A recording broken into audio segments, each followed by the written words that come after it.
Good evening again, everyone. At 6:01, we had a special called meeting just about 30 minutes ago, in case you're wondering why I'm saying again. But we have a short agenda this evening, but important business. And we're going to begin with the call to order. Wait, it's got your name on here. Probably. You just pointed that out to me. Are you okay if I do it? I think it's from when you led the meeting during the last work session. I guess I'll let you do that. Thank you. So we'll call to order, and I will ask Ms. Kittrell to call the roll for us, please. Vice Mayor Love. Here. Councilman Carter. Present. Councilman Fan. Here. Councilman Fennell. Here. Councilwoman George. Here. Councilman Hayes. Present. And Councilman Juvance. Present. Mayor, we have a quorum. Thank you so much. There are no minutes provided this evening for your consideration, so we'll move on to public recognition. This is the time of the meeting. It's a work session, council committee meeting, so it means that all public recognition will be at the beginning of the meeting. You can speak to an item that's on the agenda or anything that's not on the agenda. As per usual, you'll have 5 minutes, and we ask that you give us your name and your address, and public recognition is now open. You can come forward if you wish to speak.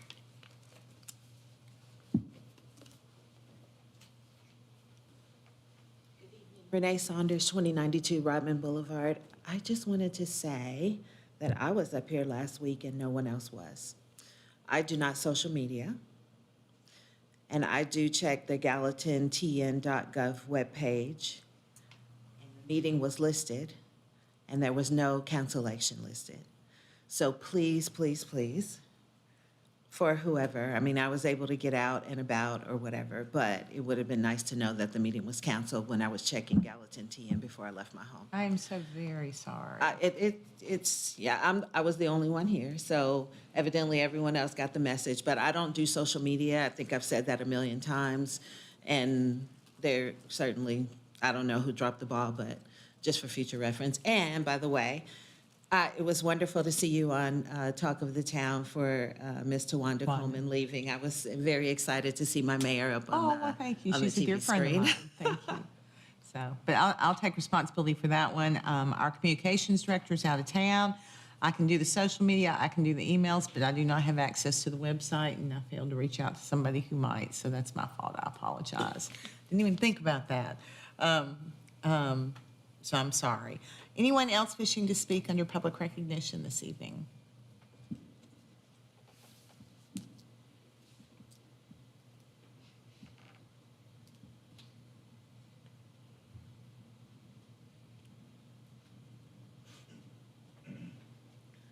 Good evening. My name is Nancy Edwards, resident at 423 Deveron Drive, Gallatin. It's the Newman's Crossing townhome development. A couple of things.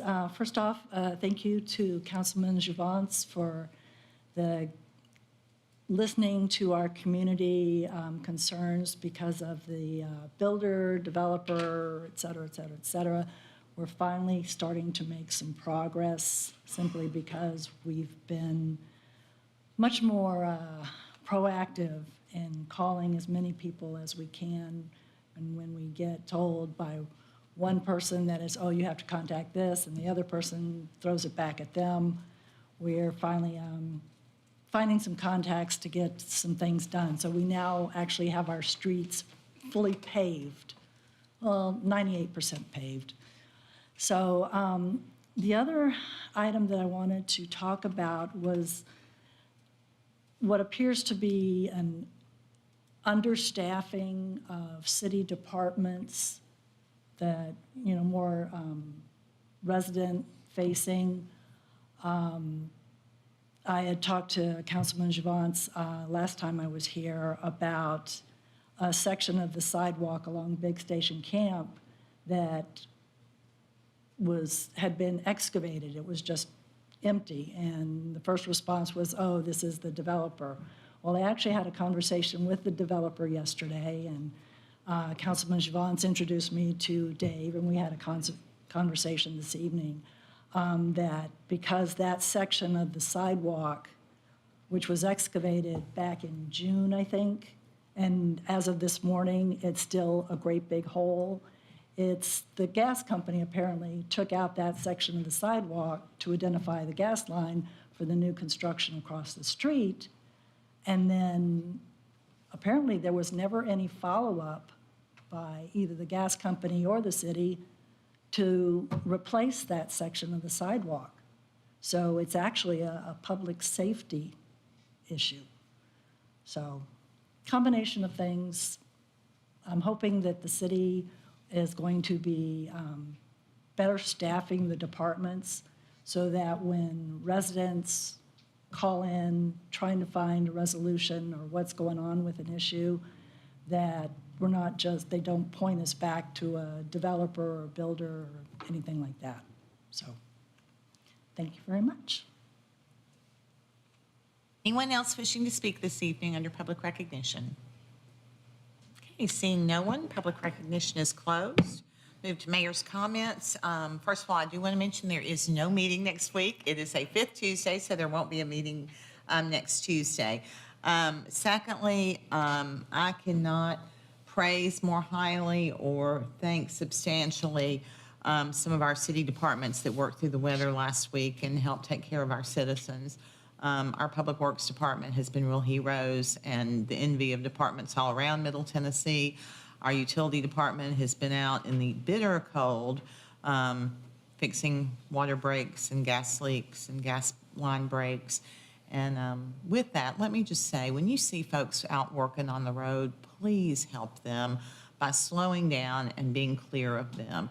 It was recounted to me a story where Gallatin Public Utilities crews were out working in the middle of Hartsville Pike last Saturday night, and it was like 0 degrees, and the roads were wet, and they're out there working, and cars are just flying by, just spraying the people out there working with water, and that just broke my heart because these people aren't at home, and they're out working on the streets to make sure that you have water and that you have gas and that you have those things that make you comfortable in your home. So that would be my personal ask for safety's sakes too, but just to show the respect and appreciation for them and keep them safe. Go slow, keep them clear when you're out there and they're out working on the streets. Our Public Works Department, I think we were probably about the only department hit by snow across the state that picked up trash every single day. Even got an email from a really nice lady who was praising one of our sanitation workers who had, it's a lady who gets courtesy service because she's not able to take her can to the road. And this man had walked from the main street to the end of her cul-de-sac around the back of her house, and this was on Tuesday, like the first really bad day, and brought her trash back to his trash truck down the street to collect her trash. And she was so grateful for that. And I thought that's just such a testament to the people that work for the city of Gallatin, have such pride in what they do every single day. Police and fire, I think fire said their calls were double last week. Is that correct, what you said, Chief Beeman? Double the volume of calls last week?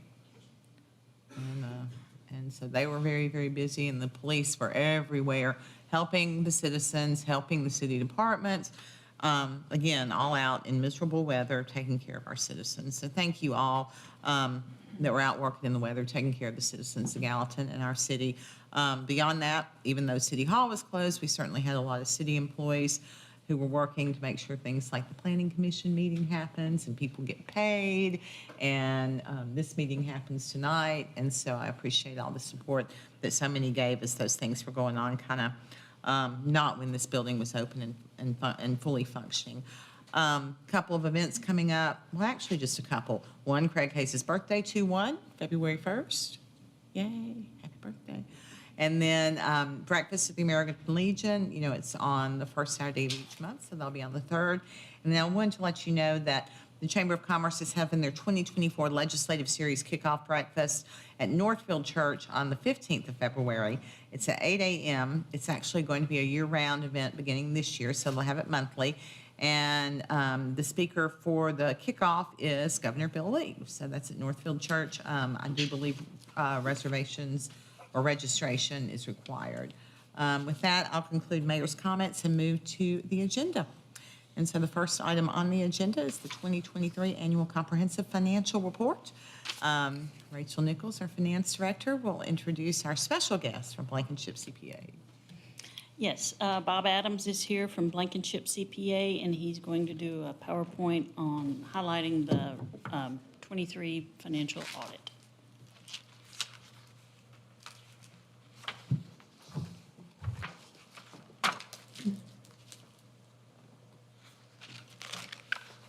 Thank you, Rachel, and thank you to the council for inviting me for this meeting.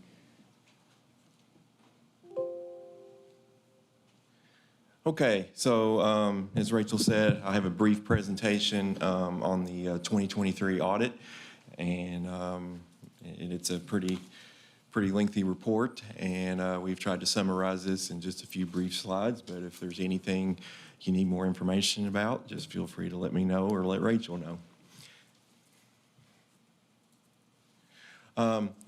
First thing, audit objectives and management responsibility. There's a lot actually in this, but so we tried to just summarize this in one PowerPoint slide. But it's just important, just a few things.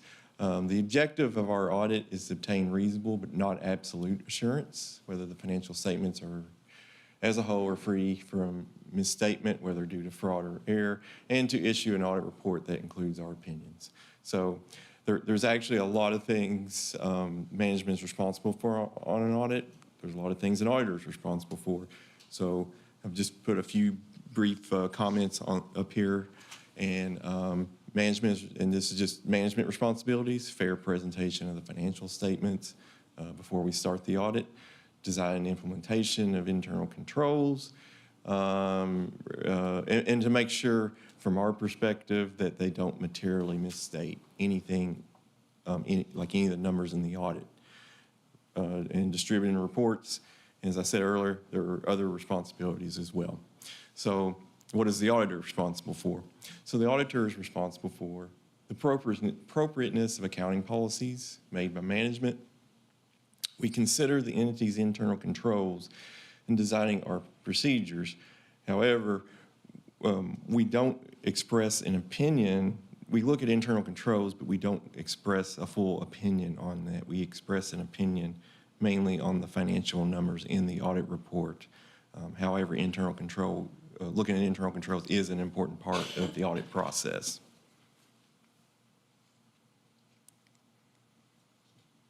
So just a summary of the audit. So we had an unqualified, clean opinion. That's the best opinion you can get. The audit is always done under government auditing standards. And back to the first bullet point, it's very rare these days to have a different opinion than an unmodified.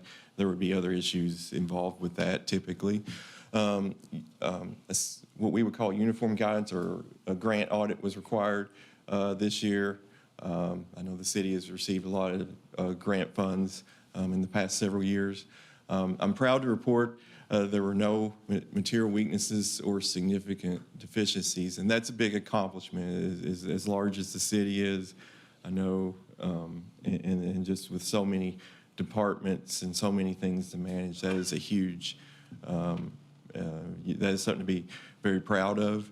And then the report has been issued. It's up on the state comptroller's website and is available for viewing.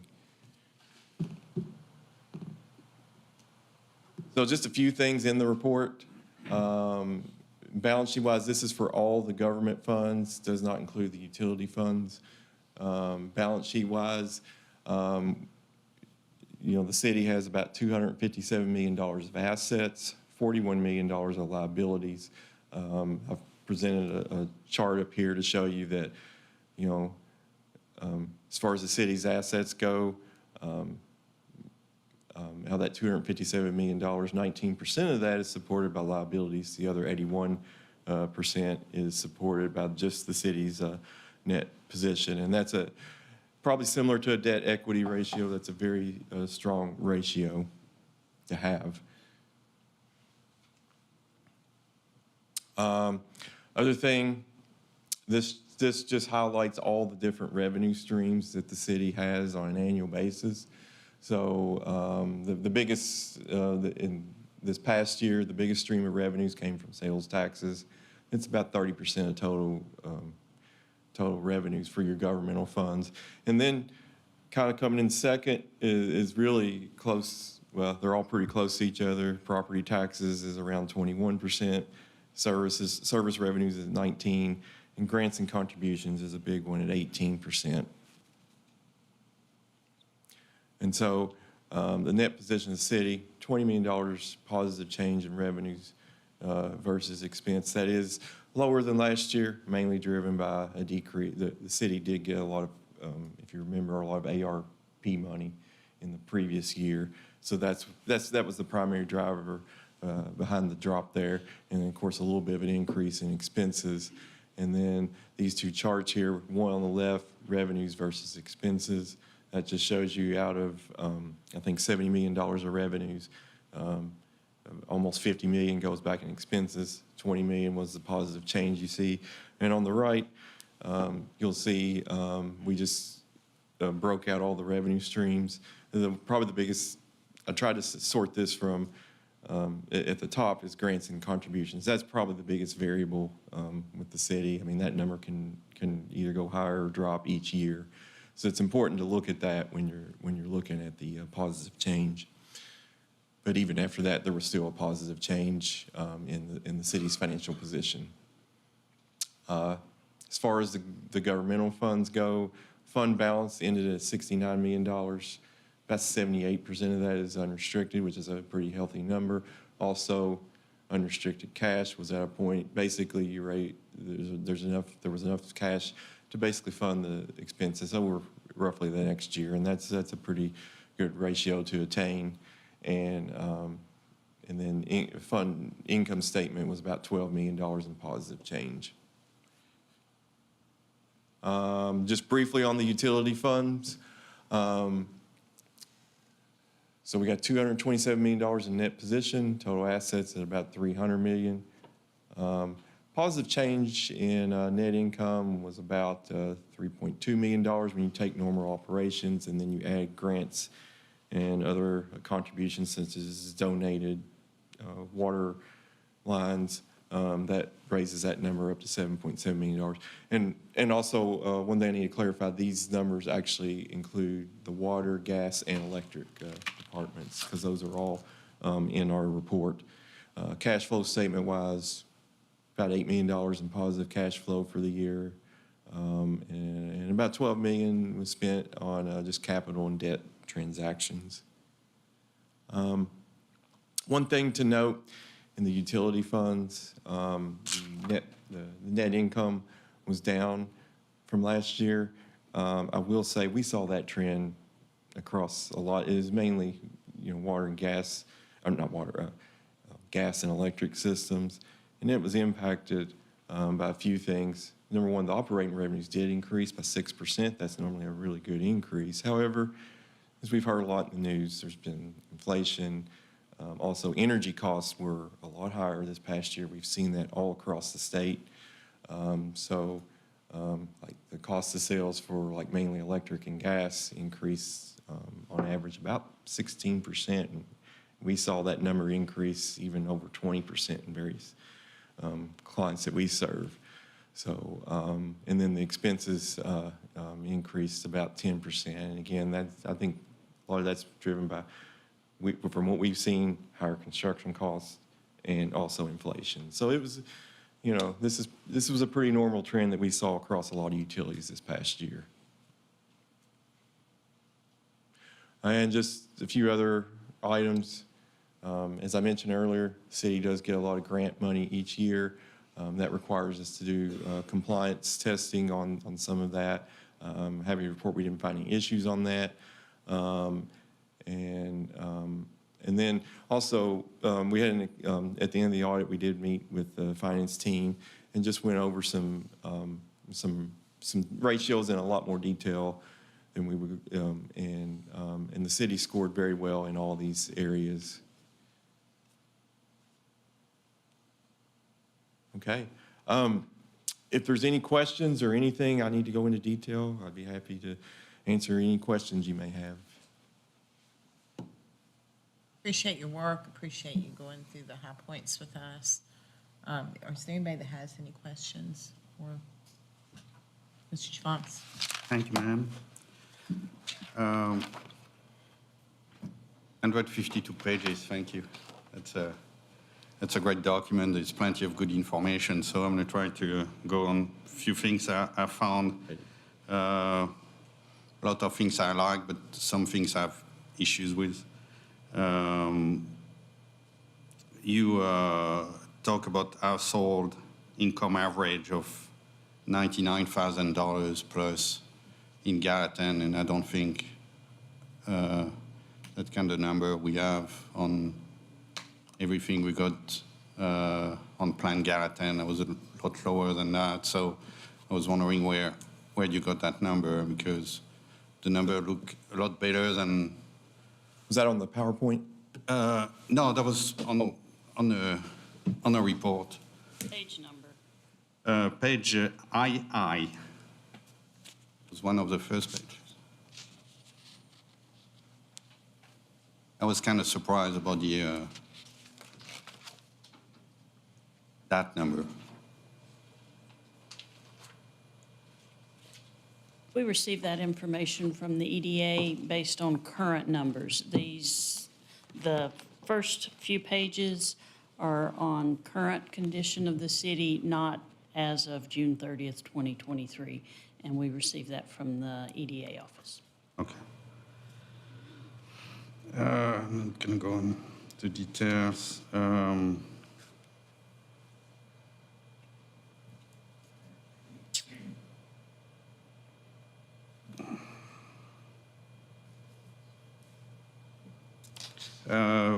Page 21, we talk about the city propriety fund, and that shows a decrease, and I was wondering what was the impact on the decrease on the city propriety fund.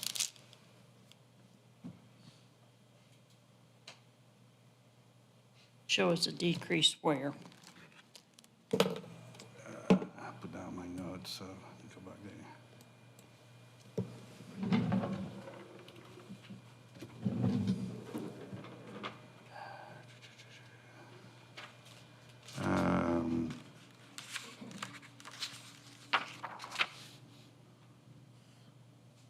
Sorry, that was compared to what we had last year on 22.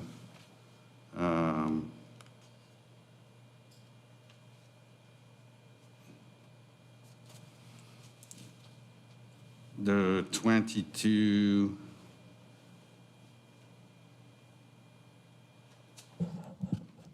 I'll get back to you on that one. Okay. But that's compared to, we had a decrease compared to what we got last year. So my question was, what is the impact on, is that a big deal or not, that we got a decrease compared to the year before? Both years, we've had increases in net position. It just grew at a smaller rate. And again, that goes back to the energy cost. Okay. Our purchased gas and the TVA purchased electricity. Those are the big driving forces as to why that wasn't as large of an increase as years past. But they were both increases. Thank you. We talk about IDB. That's again just about what's on a report where, say, board members of the IDB are appointed by the mayor, but the city does not provide funding. So I kind of disagree a little with that, because we actually pay the EDA, who's appointing by. EDA and IDB are two different boards and two different functions. This is the Industrial Development Board, and basically they get their revenues from pilot agreements that have been entered into and approved over the years. The city does not fund them at all with annual appropriations. And I like the end of your report, actually, where all the trends are, because I actually like the trends on spending and revenues per capita will get better year after year. So I actually like the idea. The only issue I had with that was on page 110, when you're talking about the per capita personal income percentage, and using the 51,000, I suppose, the 51,000 people in the city. If I take the percentage you said, I mean, everybody works. So, it's just a kind of detail on that, where I think that number is not accurate, because I don't think we can take a per capita number on salary income. I think that's just my stuff. That's how you calculate per capita. I mean, that's just one average to look at, just like you're talking about the household and the median. I mean, they're different. They're different data points Yeah. put all together to give you a snapshot of the current status. Yeah, I understand that, but I don't think that's realistic just on that percentage there. Industry-wide, that is how the information Yeah. is typically presented, so. Page, that's one kind of bother me a little. Page 112, when we went from 10 years of positive revenue available to cover the debt service to a negative spot in 2023 where we get only 85%. So that's kind of bother me a little.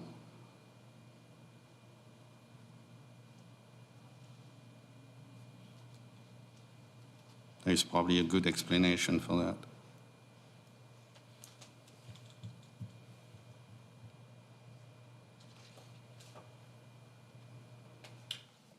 You want to answer this one? I'll give this a shot. I think that is related to we had about $10 million of net income in the utility departments in the previous year, and then that went down to 3. So what that's actually calculating is how much what they call net revenue is available to basically to pay your debts. And you're right, that number did go down. I would say that probably went down in a lot of places this past year, just with the rising cost of energy and inflation. And then your debt did go up a little bit too, probably to fund construction and some big projects going on at the moment. Yeah, hopefully it's not a trend. I appreciate the answer. I will tell you, and I've run into this in a few other places. I've been doing this probably about 20 years, and this was probably the toughest year that I've seen for utility systems to navigate, because they only got hit by the inflation, but they also got hit with a very high energy cost, and I even did some research on this, looked at U.S. Bureau of Labor Statistics, and I mean it just jumped off the charts this past year. If we're not the only one, that's good. Yeah, exactly. I was at a conference not too long ago, and it was a big topic, actually, just how all the utilities have had to navigate through this in the past year.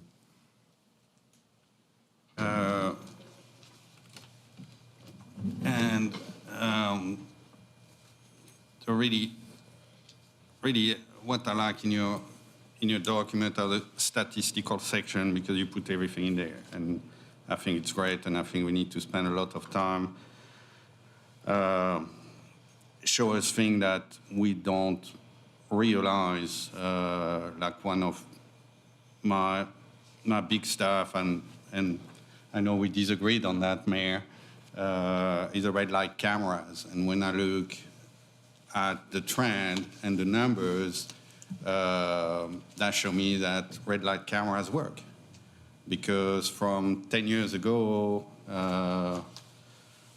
it's on the other side of my screen, but I think the number were in 2014, we had 75,000 of ticket for red light cameras, and 10 years later, we're down to 4,000. So I like that trend, because that show me that actually people. The state law change. No, I know, but you know. But I don't understand what that has to do with the audit. I like stuff. Another stuff I like too, and you know, I heard citizens come here and say that we're growing so much that we have more crime, and actually that shows us the opposite.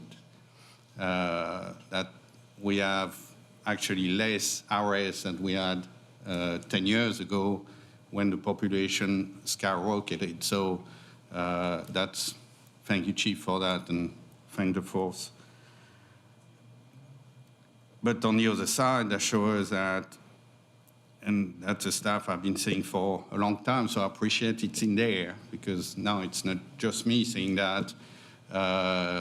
The page where shows our employees and how many people we had on each category 10 years ago and now. And again, if I look at the police, we had actually more police per capita 10 years ago than we have now. And that's a huge difference. So that shows we have still work to do on that. Are we still talking about the audit? Yeah, it's in there. No, I mean, that's a financial audit, and you're talking about staffing numbers for the police department. And if you'll recall, we're adding 10 police officers, and that I really know. is not relevant. I don't think you have anything to say about that. But it's in a report. So, I'm just giving what I see and what I read. So I appreciate the job you did, and going to give us a lot of things to talk about and work on. Appreciate it. Thank you. Anyone else with questions regarding the audit for Mr. Adams? Y'all been Thank you for a the- wonderful pleasure to work with. It's been nice getting to know you over the years. Thank you for helping us do better, and thank you for helping us get to a place where we have such a nice audit, so thank you. Appreciate it. Is there anything you want to add to that? Thanks to everyone for helping us out and listening to us when we asked for things to be done a certain way. Thank you, Rachel. Great job. Yeah, I do think it's a testament to the finance department and Ms. Nichols' leadership, her staff, the other department heads, and the people that handle the finances throughout the city. So we have improved processes. We weren't bad when we started, we weren't bad several years ago, but we continue to improve, and it's nice to see a nice audit, so thank you.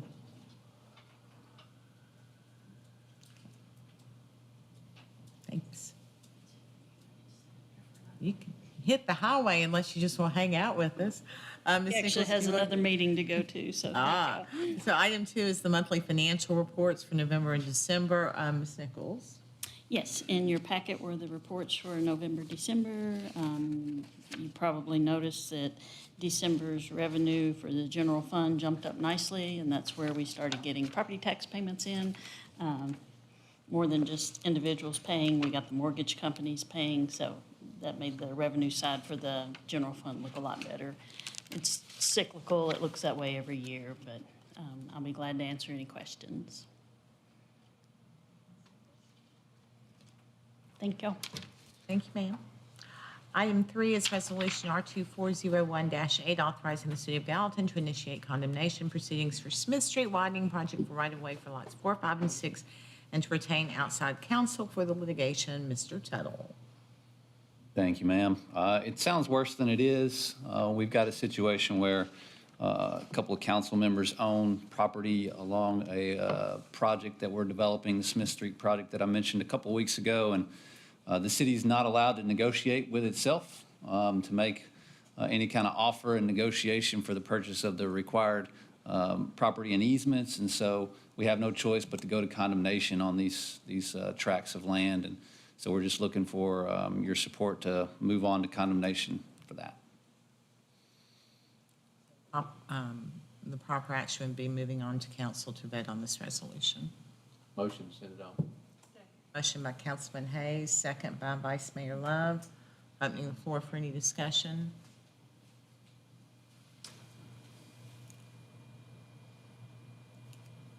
Ask for recusal, Ms. Hamacali, not being offered.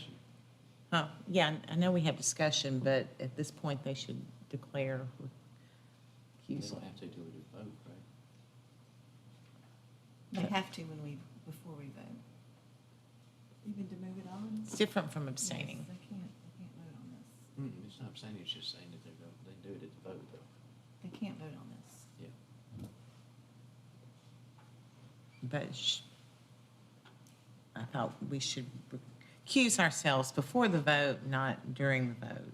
I don't care, but are we okay if we do it during the vote? It just needs to be done. Okay.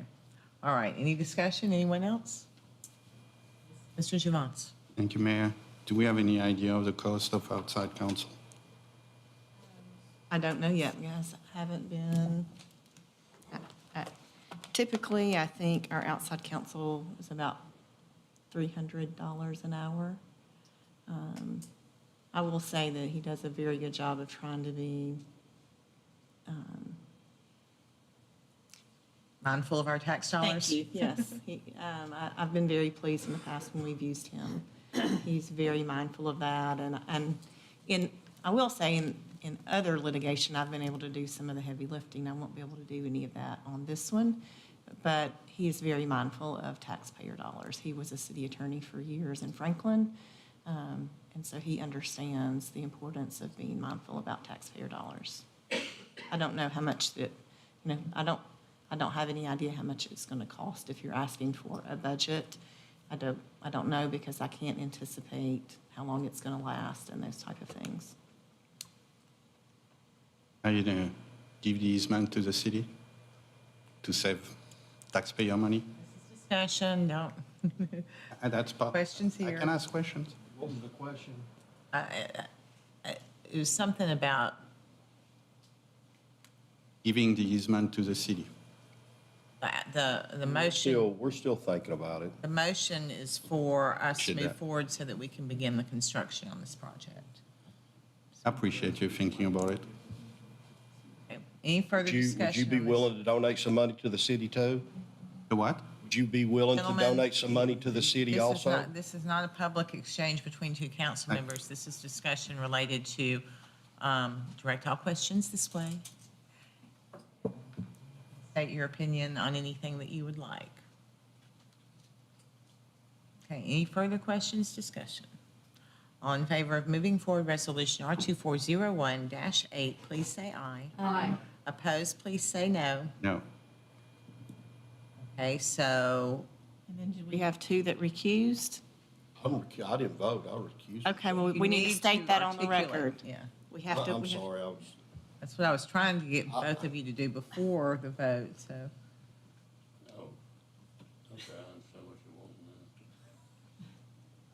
Okay, I'm waiting. Yeah, I'll recuse myself. Okay. I recused myself. Typically, yeah, you would say that you're recusing your, I'm sorry. that's okay. Typically, you would say that you're recusing yourself because you have a conflict in this matter, and then we move forward. So I have two recusals. I have 1, 2, 3, 4 in favor of moving forward this resolution and 1 against moving forward this resolution. So it does move forward to council next week. Thank you, Mr. Tuttle. If you don't mind, just one quick update on the project as well. We were expecting to open bids on Thursday last week, and with the weather conditions, we did postpone that bid opening to Thursday this week. And so, again, we're hoping that our estimates are good, and we won't need any additional funds to construct the project. But again, may show up February the 6th, I can't remember and at the regular meeting, and just ask for your permission to move forward with a project without the funding at that point in time, looking for an ordinance to appropriate that money at a later meeting. So just want to continue to prep you for that. Hopefully, we're in good shape, and we do have some good competition with bidders that have asked a lot of questions, so I'm excited about that. But hopefully I don't say anything to you February 6th. But Can I ask him one question? Am I able to? Nick, is that going to have a sidewalk? You and I discussed that, but I couldn't. Okay. no grass strip, but 5-foot sidewalk, curb and gutter and sidewalk. All right, thank you, Mr. Tuttle. That concludes the regular agenda, brings us now to other business. I have a couple of things. First of all, Chief Beaman asked me to share with all of you that this Friday at 3:30 p.m., that's what we decided upon, at Station 3, there's going to be a new fire truck roll-in, official put into service ceremony at that fire station. Parking will be tight, but he would love to have you all attend. and see these guys and girls do what they do, because it's really fun when they do it. 3 is at Red River? Uh-huh, that 3 right? is Red River, I'm sorry. Yeah, and the time is 3:30, so that's happening. And another thing that I wanted to ask for action from this body on is, Mr. Satterfield found in our basement 4 very, very large photographs in old frames that obviously had been displayed in City Hall at some point. Well, I recognized the properties, and in asking the family members if they knew the genesis of them being here, apparently a grandfather had brought them here years ago, like, I'm not even sure it was in the 70s, it could have been in the old courthouse, I don't know, because these photos were probably taken in the 60s, I'd say. And so at some point, they hung in City Hall, and they were brought by, actually, well, I guess it would be the grandfather or great-grandfather and great-grandfather. Anyway, Lyndon was asking if we could get rid of them. I was going to ask this body if it would be okay to give them to this family of whom the property is photos of. They're kind of faded, but they're very large, and they do all belong to, or they are all property, all photos of currently owned Harsh property, and they also own the property at that time that this would have Motion been. to approve? Thank you. Motion by Councilman Juvance. Second. Second by Councilman Fennell. Are there any questions? Okay. All in favor of letting us send those to them, please say aye. Aye. Opposed, please say no. Thank you for that. I appreciate it. I know the family will appreciate it. Any other business from this council? I'd just like to ask you, is there much of anything else down in the basement of historical value to the city? I mean, there's probably, there's things within City Hall of value, but it depends on how you want to define understand that. value. I mean, there's things that I think are really cool that probably aren't worth a thing to anybody else. But in this case, it was just something taking up a lot of space, and they didn't really know why they were there. Kind of like the conference room in the mayor's office, where I've brought in artifacts that I don't want to get lost somewhere, and so they're stored in there. But, you know, either at some point we'll find a place in City Hall, or we'll find a place at the museum, or we'll find a place with someone who will preserve the history. Or we'll determine it's trash and needs to go. Or will deteriorate from Is neglect. some minutes kept from meetings from years and years ago, really? You've seen the exhibit where you probably just don't pay attention when you walk in the lobby in I've City Hall. seen some of that, yeah. There's some missing from a fire, right? Yeah. Mr. Johnson? Thank you, Mayor. Just want to make shout out that Richard is not there tonight, but maybe he's watching, and his team, because I got a call Saturday night from some constituent who were worried about their road, and that was going to be on the morning, and I called Richard, and 10 minutes later, the issue was taken care of, and he sent somebody to put some salt back there, so these people feel comfortable and safe to leave their home. So I appreciate that. I just wanted to mention it. Appreciate that too, but I do want people to understand, because I only had one mad email like the entire snow situation. And that was somebody that was upset because their road wasn't cleared. And we really do try to focus on the high traffic main arteries. Not every driveway, not every road in a neighborhood is able to be cleared. It's just not. The time and money and resources that would take, I don't think our taxpayers want to pay for once a year. I think Gallatin, by and large, did extremely well compared to other cities. And I do think, in fact, today at the department head meeting, we were talking about a road that I happened to be on Saturday that was one of those that should have been cleared because of the type of facility that was located on it. And he just kind of added that to his list because they had not thought about the fact that that had a facility on it that needed to be cleared in the future. So they're very attentive, but they're also very strategic on what roads get cleared. Often get teased about, I know the mayor's road is cleared. Yeah, no. It still has ice on it as of about 5 o'clock this afternoon, so. We also don't clear if the roads haven't been accepted into the city. Yeah, that's a good point too, because there are some roads that people think the city should be clearing that have not been accepted into the city. But But, you know, those, in neighborhoods, it's gonna be your main thoroughfares, your hills, your, places where you run into the main roads where there's traffic, around fire halls, those kinds of things, nursing homes, hospitals. But I'm very, very proud of our folks. Anybody else with other business? Department heads, any department head reports? Ms. Namakaali does. Yes, when we enacted and adopted our contract administration policy recently, in that there's a provision that I am to bring to you a report of any contract that has been approved by my office that's over $250,000. And since we have adopted that policy, there has been one. It was with Town Planning and Urban Design Collaborative. This is for the planning services to amend and update our zoning ordinance, and the amount is $296,150. So that's all. I just wanted to report to you that that has been approved, and I think it has been executed. I have not seen the executed contract. I've seen that contract so many times, I'm not sure if it's actually been signed at this point or not, but. I just wanted to bring that to you under the policy. That's my duty, and that's what I'm doing. Hey, 296, 296?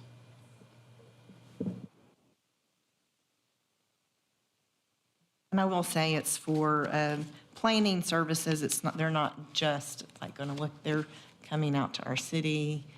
There are a lot of phases. It's going to. Well, and compared to what some other cities have paid, even using the same firm, we were kind of pleased with the number. We were relieved at the number. I won't say we were pleased. I wouldn't have been pleased if it were a fraction of that, but we were relieved that it wasn't more sizable. Okay. With nothing more, entertain a motion. Motion by Vice Mayor Love, second by Councilwoman George. All in favor, say aye. Aye. Opposed, no. All right, ladies and gentlemen, you don't have to drive home in the snow and ice. Thank you for being here. Thank you for caring about what happens in Gallatin. Y'all be kind to one another. Good night.